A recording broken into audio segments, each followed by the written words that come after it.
12वीं तक आपने जितना पढ़ा उसका कितना प्रतिशत आपके आईआईटी में काम आ रहा है? ध्यान से सोचना आपको। और चलो आईआईटी में साइन थीटा कास थीटा थोड़ा काम भी आ रहा होगा। जो आपने 12वीं तक पढ़ा उसके चक्कर में पिटाई भी सही, खेलना कूदना सब बंद कर दिया। आईआईटी में आए मैं समझ सकता हूं, हमने भी बचपन देखा है, गांव वाले खेलते कूदते सब मस्त, पिताजी ठोक ठोक के जो है, तो सारे पूरा बचपन खत्म हो गया कि हमको इंजीनियर बनना है। पूरा बचपन खत्म हुआ। मुझे ईमानदारी से बता दो, आपने 12वीं तक जो पढ़ा आपका उसके जीवन में क्या काम आ रहा है? और चलो जीवन तो छोड़ दो, आपके आईआईटी में 12वीं तक पढ़ा क्या काम आ रहा है? Sine theta plus cos theta आपके जीवन में काम आ रहा है? A square plus b square काम आ रहा है? थोड़ा सा मैथ काम आ रहा होगा, फिजिक्स थोड़ा काम आ रहा होगा, लेकिन केवल आपके काम आ रहा है क्योंकि आप उस फील्ड में आ गए हो। पढ़ा तो सबने है, बाकी लोगों के क्या काम आ रहा है? बाबर, हुमायूं, तुगलक, गजनी, गोरी पढ़ा, आपकी लाइफ में कोई काम है उसका? क्या क्या काम है उसका?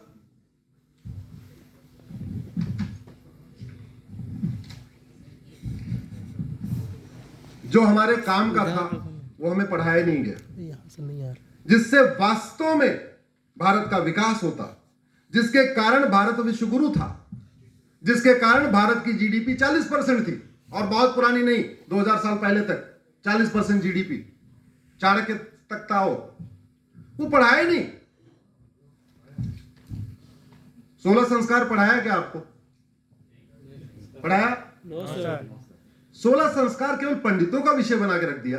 अरे क्या बात है भाई, 16 संस्कार तो सबको पता होना चाहिए, लेकिन 16 संस्कार की जानकारी देना केवल कथावाचकों के जिम्मे छोड़ दिया गया। ये तो स्कूल का पार्ट होना चाहिए, 16 संस्कार सबको पता होना चाहिए, उसके वैज्ञानिक लाभ है। अवांछित संतानें पैदा होना बंद हो जाएंगी। अवांछित संतानें अवांछित कार्य करती हैं। अवांछित कार्य को रोकना है तो अवांछित संतानों को रोकना होगा। अवांछित संतानों को रोकना है तो 16 संस्कार लागू करना होगा।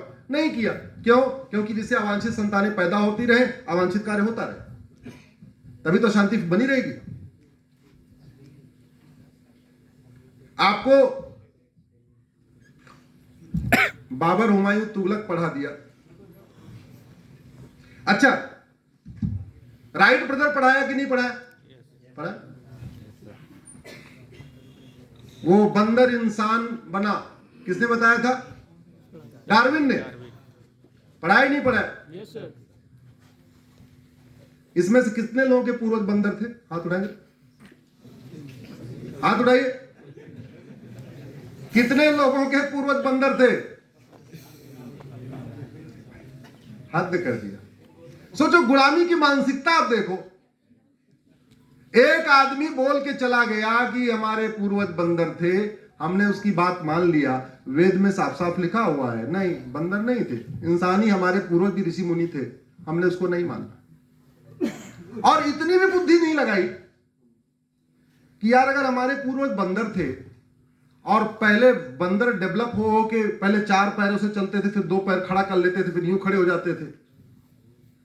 ऐसा क्या हुआ कि जब तक डार्विन जिंदा थे तब तक सारे बंदर इंसान बन रहे थे, और डार्विन चले गए तो बंदरों ने इंसान बनना छोड़ दिया। बाकी लोग नहीं, कम से कम इस देश के लेखकों को, बुद्धिजीवियों को, प्रोफेसर्स को, जज को, इनको तो दिमाग लगाना चाहिए था। ऐसा क्या हो गया कि जब तक डार्विन था तब तक हर साल लाख लाख बंदर इंसान बन रहे थे, और डार्विन गया तो बंदर ने बोला नहीं, अब इंसान नहीं बनूंगा, अब मैं बंदर का बंदर रहूंगा।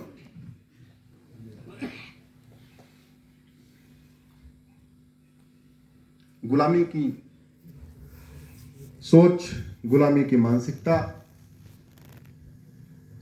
न्यूटन ने बोला अच्छा सेब गिरा, ये न्यूटन सिद्धांत हो गया, ग्रेविटी, लॉ ऑफ ग्रेविटी।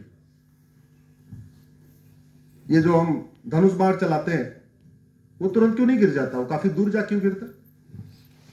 अगर न्यूटन का सिद्धांत इतना परफेक्ट है तो धनुष हम बाण चलाते हैं तुरंत गिरता क्यों नहीं, पहले काफी दूर तक क्यों जाता है?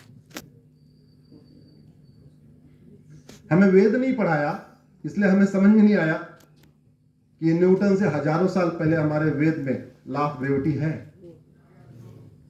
राइट ब्रदर को पढ़ लिया, महर्षि भारद्वाज की विमान संहिता को नहीं पढ़ाया, इसलिए हमें पता नहीं है। ये जो बता रहा है हजार, ये तो कॉपी पेस्ट मार के बता रहा है। हजारों साल पहले हमारे पास था। पहले जो हमारे ऋषि मुनि किताब लिखते थे उसको संहिता बोलते थे। जैसे महर्षि चरक ने जो किताब लिखा उसको चरक संहिता कहते हैं। भारद्वाज जी ने विमान के बारे में लिखा तो उसको विमान संहिता कहते हैं। अभी इतनी एडवांस होने के बाद एलोपैथ कहता है डायबिटीज दो तरीके की होती है, टाइप 1 टाइप 2। अब से 3000 साल पहले चरक संहिता में लिखा है प्रमेह 20 तरीके का होता है। हमें पता ही नहीं है। अब से 3000 साल पहले जिसको हम डायबिटीज कहते हैं उसको संस्कृत में प्रमेह कहते हैं। पढ़ाया नहीं। न्यूटन पढ़ा दिया, राइट ब्रदर पढ़ा दिया, आइंस्टीन पढ़ा दिया, ये पढ़ा दिया।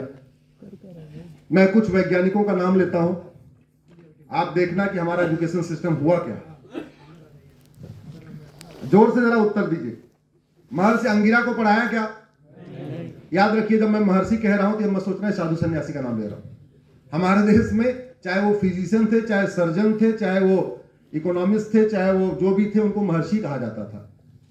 वो टाइटल उनकी महर्षि होती।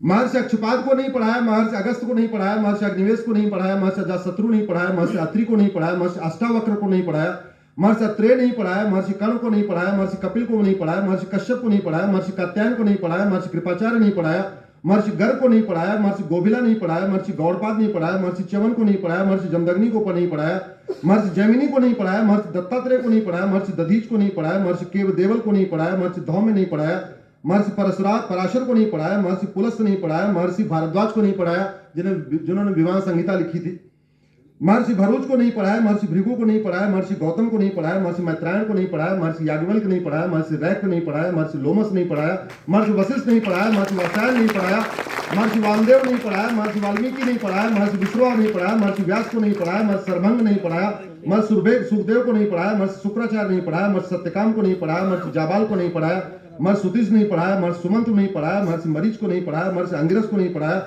महर्षि पुला को नहीं पढ़ाया, महर्षि सुनक को नहीं पढ़ाया, महर्षि कडार को नहीं पढ़ाया, महर्षि भास्कराचार्य को नहीं पढ़ाया, महर्षि चरक को नहीं पढ़ाया, महर्षि कर्दम को नहीं पढ़ाया, महर्षि पतंजलि को नहीं पढ़ाया, महर्षि सुश्रुत को नहीं पढ़ाया, महर्षि बौद्धायन को नहीं पढ़ाया। ऐसे हमारे देश में सैकड़ों वैज्ञानिक थे, पढ़ाया नहीं। न पढ़ाने का एक कारण चलो बात समझ में आता है कि हमारी नालंदा जला दी गई, तक्षशिला बर्बाद कर दी गई, मुगल पीरियड में हमारी सारी लाइब्रेरीज को जलाया गया। इनफैक्ट हम सोचते हैं कि केवल हमारी नालंदा जलाई गई। नालंदा का नाम इसलिए आता है, नालंदा सबसे बड़ी लाइब्रेरी थी। चंद्रमा पे हम केवल राकेश शर्मा का नाम लेते हैं, पहले थे, उसके बाद तो कितने लोग चले गए। तो हम कहते नहीं कि उसने जिसने जलाया था, क्या नाम था उसका, बख्तियार खिलजी। हाँ, अच्छा, बेशर्मी देखिए, बेशर्मी देखिए, जिस बख्तियार खिलजी ने नालंदा विश्वविद्यालय को जलाया, दुनिया की सबसे बड़ी लाइब्रेरी को जलाया, उसके नाम पे बख्तियारपुर जंक्शन है, उसी के नाम पे। इससे बड़ी कोई बेशर्मी हो सकती है? No sir. हम चाइना से कंपेयर करते हैं, आपको पता है चाइना भी जापान का गुलाम था। हम अंग्रेजों के गुलाम थे, चाइना जापान का गुलाम था। हमारी गुलामी के बारे में पूरी दुनिया को पता है, हम अंग्रेजों के गुलाम थे। चाइना की गुलामी के बारे में दुनिया को नहीं पता। जानते क्यों? क्योंकि हम अपनी दुनिया, हम आज भी अपने बच्चों को पढ़ा रहे हैं, अपनी किताबों में पढ़ा रहे हैं, हम गुलाम थे, हम गुलाम थे, हम गुलाम थे। हम गुलामी के पहले का इतिहास ही नहीं पढ़ा रहे हैं, शुरू कर रहे हैं गुलामी से और खत्म कर रहे हैं गुलामी पे। चाइना हमसे 2 साल के बाद आजाद हुआ। हम 47 में आजाद हुए, वो 49 में आजाद हुआ। और 1950 में उसने पहला काम किया, 1 साल के अंदर जापानियों का नामो निशान मिटा दिया। चाइना में 1950 आते आते न किसी जापानी के नाम पे सड़क, न किसी जापानी के नाम पे मोहल्ला, न किसी जापानी के नाम पे कोई चौराहा, न किसी जापानी के नाम पे कोई कुछ भी नहीं।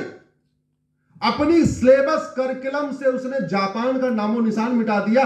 अपने हिस्ट्री में रखा ही नहीं, को गुलाम भी था। उसने सारे अपने गौरवशाली इतिहास को पढ़ाया, गुलामी का इतिहास पढ़ाया नहीं। इसलिए चाइनीज बच्चों को, जो नेक्स्ट जनरेशन पैदा हुई, उसको पता ही नहीं थी कि गुलाम थी। और जब वो चाइना खुद ही नहीं पढ़ा रहा है कि हम गुलाम थे, तो दुनिया को क्या पड़ी हुई कि हम गुलाम, बताए कि चाइना गुलाम था, चाइना गुलाम था। और इधर बेशर्मी देखिए, इतने गौरवशाली इतिहास, इतने एक से बढ़कर एक ऋषि मुनि, फिजिशियन, सर्जन, वनस्पति विज्ञान के एक्सपर्ट, जीव विज्ञान के एक्सपर्ट, उनको नहीं पढ़ा के वही पढ़ा रहे हैं डार्विन, हमारे पूर्वज बंदर थे। ये जो गुलामी की मानसिकता है ना, बाकी तो छोड़िए। मैं आप लोगों के सामने इसलिए कह रहा हूं क्योंकि आप लोग बहुत ब्राइट स्टूडेंट हैं, बहुत टफ कंपटीशन पास करके आए हुए।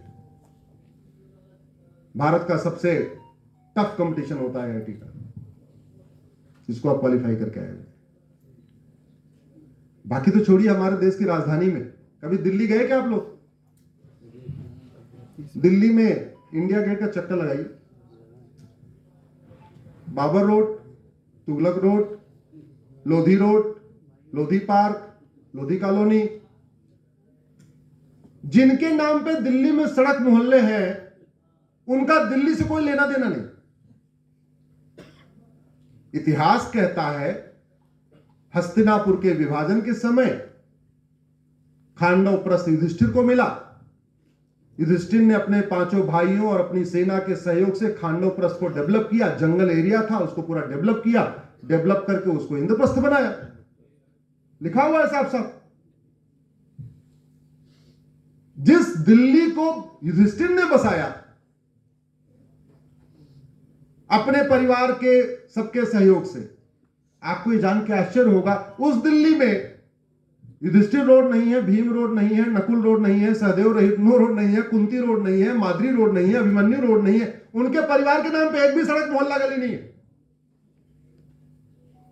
और जिनका उस दिल्ली से कोई लेना देना नहीं था, उनके नाम पे विधानसभा भी है, उनके नाम पे मोहल्ले भी हैं, उनके नाम पे गांव भी है, उनके नाम पे सड़कें भी हैं, उनके गांव पे पार्क भी।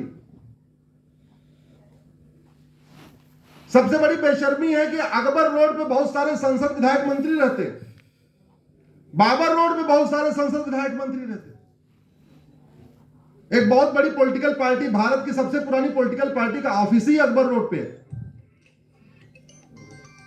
बहुत सारे बड़े एमिनेंट नेता Tughlaq road, Lodhi road, Humayun road, इस पे रहते। अरे क्यों भैया, हमारे देश में क्या ऋषियों मुनियों का अकाल पड़ा है क्या? हमारे देश के महापुरुषों में अकाल पड़ा हुआ है क्या? हमारे देश में क्या ऐसे वैज्ञानिक नहीं हुए? बाकी तो छोड़िए, दिल्ली में एक हॉस्पिटल है, एम्स के बगल में सफदरजंग, जानते होंगे आप लोग ना? सफदरजंग कोई डॉक्टर ना, वो पढ़ा लिखा। चलो डॉक्टर नहीं था, थोड़ा पढ़ा लिखा होता, बात समझ में आती। उसके नाम पे सफदरजंग हॉस्पिटल। और मैं 6 दुनिया के सबसे पुराने फिजिशियन सर्जन का नाम बताता हूं। महर्षि चरक, महर्षि सुश्रुत, महर्षि शारंगधर, महर्षि माधवकर, महर्षि वाग्भट, महर्षि भाव प्रकाश, महर्षि पतंजलि।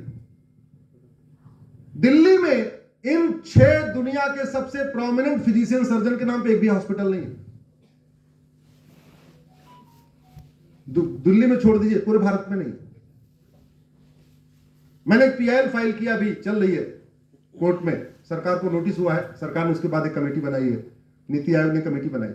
हमने बोला भैया एक चीज बताओ, चाइना में हमारा बच्चा मेडिकल कोर्स करने जाता है तो फर्स्ट ईयर में सबसे पहले वो चाइनीज ट्रेडिशनल मेडिसिन सिस्टम पढ़ता है।